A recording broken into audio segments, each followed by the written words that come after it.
ದಿಲ್ಲಿ ಮುಖ್ಯಮಂತ್ರಿ ರೇಖಾ ಗುಪ್ತರ ಕೆನ್ನೆಗೆ ಹೊಡೆದ ವ್ಯಕ್ತಿ ನಾಯಿ ಪ್ರಿಯನಾಗಿದ್ದು, ನಾಯಿಗಳಿಗೆ ನಗರದೊಳಗೆ ನಾನಾ ನಿಬಂಧನೆ ಸರಿಯಲ್ಲ ಎಂದು ಈ ವಿಪರೀತ ಮಾಡಿದ್ದಾಗಿ ತಿಳಿದುಬಂದಿದೆ. ದಿಲ್ಲಿ ಮುಖ್ಯಮಂತ್ರಿ ರೇಖಾ ಗುಪ್ತರ ಮೇಲೆ ಹಲ್ಲೆ ಮಾಡಿದ ವ್ಯಕ್ತಿ ರಾಜೇಶ್ ಸಕ್ರಿಯಾ ಎಂದು ತಿಳಿದುಬಂದಿದೆ. ಇವರು ಗುಜರಾತಿನ ರಾಜ್ಕೋಟ್ ಮೂಲದವರು. ಪೊಲೀಸರು ಆರೋಪಿಯ ತಾಯಿ ಬಾನು ಅವರನ್ನು ಭೇಟಿಯಾದರು. ರಾಜೇಶ್ ನಾಯಿ ಪ್ರಿಯ.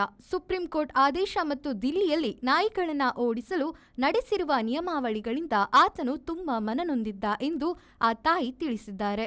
ನಾಯಿಗಳ ಮೇಲೆ ದಯೆ ತೋರಲು ಮುಖ್ಯಮಂತ್ರಿಗೆ ಮನವಿ ಮಾಡಲು ಹೋಗಿದ್ದ 41ರ ರಾಜೇಶ್ ಕೊನೆಗೆ ಹೀಗೆ ಮಾಡಿದ್ದ. ಮುಖ್ಯಮಂತ್ರಿಗೆ ಈ ದಾಖಲೆ ತೋರಿಸುತ್ತಾ ಗೋಗರೆಯುತ್ತಿದ್ದ ವ್ಯಕ್ತಿ ದಿಢೀರನೆ ಹಲ್ಲೆ ಮಾಡಿದ್ದಾರೆ.